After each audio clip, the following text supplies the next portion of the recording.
Hello बच्चों, welcome to my YouTube channel. I hope आप लोग काफ़ी अच्छे होंगे, ज़बरदस्त होंगे, जहाँ होंगे जिंदाबाद होंगे। आज जो हमारा टॉपिक है जिसके बारे में हम लोग पढ़ेंगे वो है बेटा आपका डिस्टेंस एंड डिस्प्लेसमेंट। ये ऐसे दो टॉपिक है जो कि थोड़ा सा बेस क्लियर करते हैं और बड़ा कन्फ्यूजन भी क्रिएट करता है। कभी कोई बोल देता है डिस्टेंस, कभी कोई बोल देता है डिस्प्लेसमेंट। तो हमें तो एक ही चीज़ समझ में आता है कि दोनों दूरी ही है, दोनों क्या मेजर करता है, दूरी। लेकिन बेटा दोनों में डिफरेंस होता है। पहले इसके डिफिनेशन और डिफरेंस के बारे में पढ़ लेते हैं, फिर उसके बाद उसको डायग्रामेटिकली एग्जाम्पल के थ्रू समझेंगे तो एक ही बार में पूरा क्लियर हो जाएगा। तो डिफिनेशन क्या कहता है डिस्टेंस में? डिस्टेंस बोलता है बेटा डिस्टेंस इज द एक्चुअल और total path length travelled by an object between initial and final position. क्या कह रहा है कि सर इसमें जो डिस्टेंस होता है वो एक्चुअल या टोटल, टोटल मतलब पूरा, पाथ लेंथ मतलब रास्ते का लंबाई, पूरा रास्ते का लंबाई जो कि किसी ऑब्जेक्ट के द्वारा चला जाता है। किसके बीच में बेटा? एक इनिशियल और फाइनल पोजीशन के बीच में। किसके इनिशियल फाइनल? ऑब्जेक्ट के इनिशियल और फाइनल पोजीशन के बीच में जो एक्चुअल पाथ लेंथ होता है उसी को क्या कह दिया जाता है? डिस्टेंस। क्या बोल दिया जाता है? डिस्टेंस। ये डिफिनेशन के थ्रू कहता है।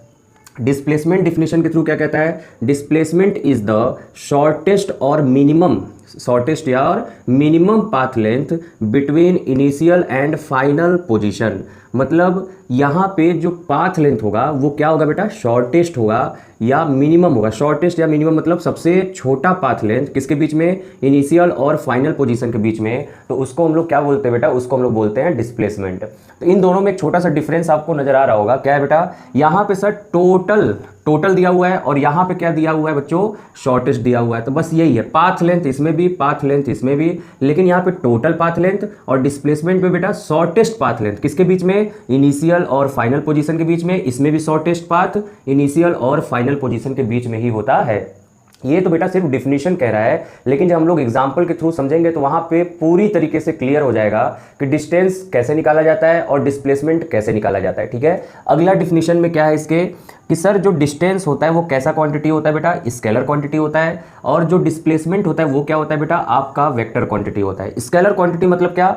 ऐसा क्वांटिटी जिसमें मैग्नीट्यूड तो हो लेकिन डायरेक्शन ना हो। ओके, और वेक्टर क्वांटिटी मींस क्या हुआ? जिसमें मैग्नीट्यूड भी हो और डायरेक्शन भी हो। तो डिस्प्लेसमेंट में मैग्नीट्यूड भी होता है और डायरेक्शन भी होता है, इसलिए डिस्प्लेसमेंट कैसा क्वांटिटी होता है? Vector quantity. लेकिन आपका जो डिस्टेंस होता है, डिस्टेंस में सिर्फ मैग्नीट्यूड होता है, कोई भी डायरेक्शन डिस्टेंस में नहीं देखा जाता, इसलिए डिस्टेंस कैसा क्वांटिटी है? डिस्टेंस आपका स्केलर क्वांटिटी है। क्लियर है इतनी बात? तो डिस्टेंस के बारे में और क्या है कि अगर कोई ऑब्जेक्ट मूव कर रहा है मतलब चल रहा है, तो जो डिस्टेंस है कभी भी जीरो हो नहीं सकता, कभी भी नहीं होगा जीरो अगर ऑब्जेक्ट मोशन में है। तो अगर रेस्ट में एक ही जगह रुका हुआ है तो डिस्टेंस नॉर्मल सी बात है जीरो हो जाएगा। जब चलेगा ही नहीं तो डिस्टेंस आएगा ही नहीं। डिस्प्लेसमेंट क्या है? ऑब्जेक्ट चले या कहीं रुक जाए तो displacement can be zero, displacement zero हो सकता है। किस कंडीशन में होगा? जब हम लोग एग्जांपल के थ्रू समझेंगे तब समझ में आ जाएगा। पॉजिटिव हो सकता है, निगेटिव हो सकता है। मतलब पॉजिटिव डिस्प्लेसमेंट, निगेटिव डिस्प्लेसमेंट ये इसलिए होता है क्योंकि डिस्प्लेसमेंट डायरेक्शन पे डिपेंड करता है। डायरेक्शन की वजह से डिस्प्लेसमेंट का नेचर पॉजिटिव भी होता है, डिस्प्लेसमेंट का नेचर निगेटिव भी होता है। यहाँ पे पॉजिटिव और निगेटिव इसलिए नहीं आया क्योंकि डिस्टेंस आपका कहीं भी डायरेक्शन पे डिपेंड नहीं करता है। ये तो हो गया बेटा डिफिनेशन। हमने अभी थोड़ी देर पहले डिफिनेशन पढ़ा, उस डिफिनेशन में बहुत सारे कंफ्यूजिंग टर्म्स थे जिसको हम लोग एक एग्जाम्पल के थ्रू क्लियर कर लेंगे। तो यहाँ पे एक स्टूडेंट है, पढ़ाकू बच्चा, जो कि अपने घर से निकला और कहाँ गया? स्कूल गया। और स्कूल की छुट्टी होने के बाद वो लड़का कहाँ गया बेटा? मार्केट गया, क्योंकि इसकी मम्मी ने इसे कहा था कि जब छुट्टी हो जाएगा तो मार्केट जाके सामान ले लेना। तो यहाँ से जहाँ बच्चे ने कहाँ से अपना मोशन स्टार्ट किया बेटा? तो सर मोशन अपना घर से स्टार्ट किया, तो इसको हम लोग कह देंगे बेटा इनिशियल पोजीशन। क्या कह देंगे? इस बच्चे का इनिशियल पोजीशन है सर, यहाँ से इसने स्टार्ट किया। उसके बाद इसका फाइनल पोजीशन पूरे मोशन में कहाँ दिखाया गया बेटा? तो फाइनल पोजीशन आपका दिखाया गया मार्केट में, कि मोशन का जो लास्ट पॉइंट था जहाँ पे बच्चे को पहुँचना था वो क्या था? मार्केट। तो ये हो गया बेटा इसका फाइनल पोजीशन। क्या हो गया? फाइनल पोजीशन हो गया। इतनी बात क्लियर है कि बालक जो है कहाँ से निकला? होम से। तो घर से निकला तो वो इनिशियल पोजीशन हो गया। लास्ट में उसको कहाँ पहुँचना था? मार्केट में। मम्मी कहाँ बोली तलाश जाने के लिए? मार्केट में। तो वो उसका क्या हो गया? फाइनल पोजीशन हो गया। अब डिस्टेंस क्या बोल रहा था सर? डिस्टेंस वहाँ कह रहा था जो हमने डिफिनेशन में देखा, actual path length travelled by any object between the initial and final position. Actual path length मतलब टोटल कितना चला, टोटल जो ये स्टूडेंट है कितना चला। तो यहाँ हमको दिख रहा है सर, पहले ये जब घर से निकला स्कूल की तरफ गया तो कितना चला? 2 किलोमीटर। उसके बाद स्कूल से जब मार्केट पहुंचा तब कितना चला? 3 किलोमीटर चला। तो सर यहाँ पे जो टोटल डिस्टेंस आया वो टोटल डिस्टेंस क्या हो गया, तो टोटल डिस्टेंस यहाँ पे हो गया 2 kilometre plus 3 kilometre is equal to कितना हो जाएगा बेटा, हो जाएगा आपका 5 किलोमीटर।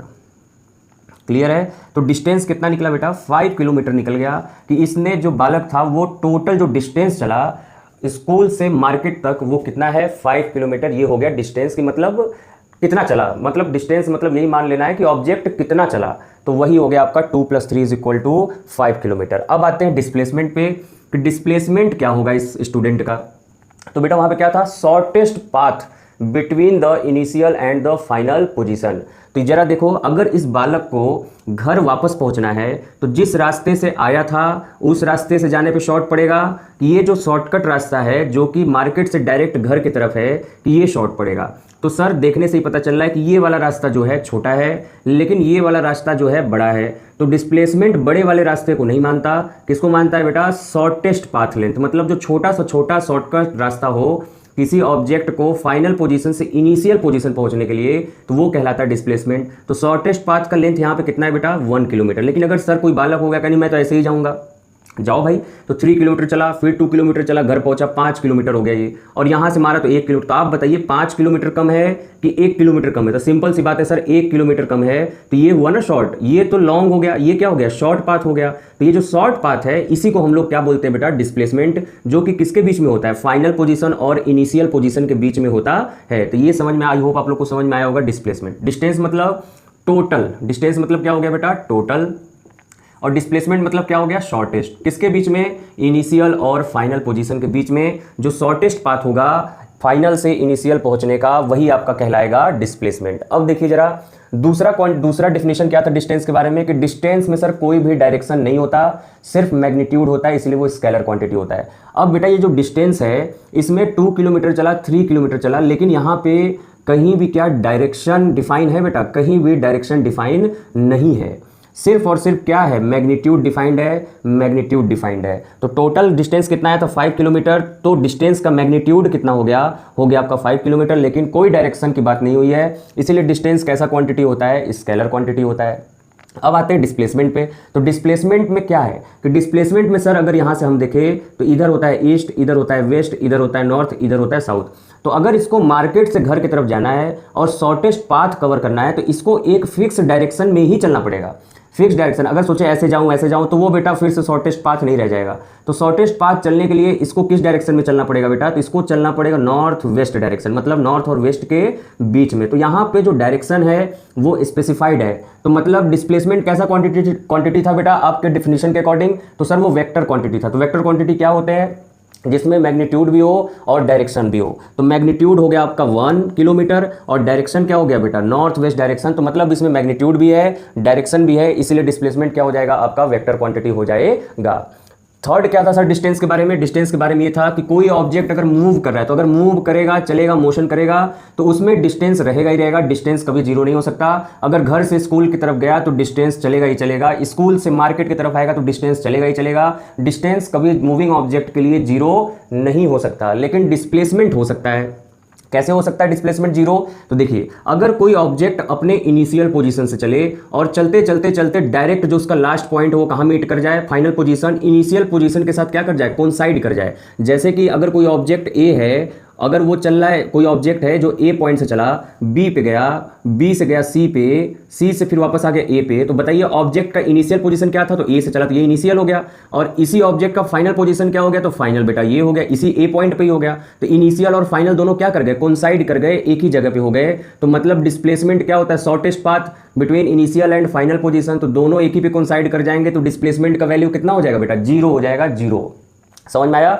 और positive negative, distance positive negative नहीं होता, ये हो सकता है क्योंकि डिस्प्लेसमेंट डायरेक्शन पे डिपेंड करता है। ईस्ट में चलेगा तो पॉजिटिव, वेस्ट में चलेगा तो निगेटिव, नॉर्थ में चलेगा पॉजिटिव, साउथ में चलेगा तो निगेटिव। मतलब डिस्प्लेसमेंट में डिस्प्लेसमेंट जीरो भी हो सकता है, कब, जब इनिशियल और फाइनल पोजीशन कोइंसाइड कर जाए। पॉजिटिव कब होगा, जब वो ऑब्जेक्ट ईस्ट में जाए या नॉर्थ में जाए। निगेटिव कब डिस्प्लेसमेंट होगा, जब वो वेस्ट में जाए या साउथ में जाए, तो वो डिस्प्लेसमेंट निगेटिव वैल्यू भी शो कर सकता है। आई होप आप लोग को डिस्टेंस और डिस्प्लेसमेंट क्लियर हो गया होगा। अगर आपको क्लास पसंद आए तो प्लीज़ चैनल को सब्सक्राइब कर दीजिएगा, लाइक कर दीजिएगा। जय हिंद।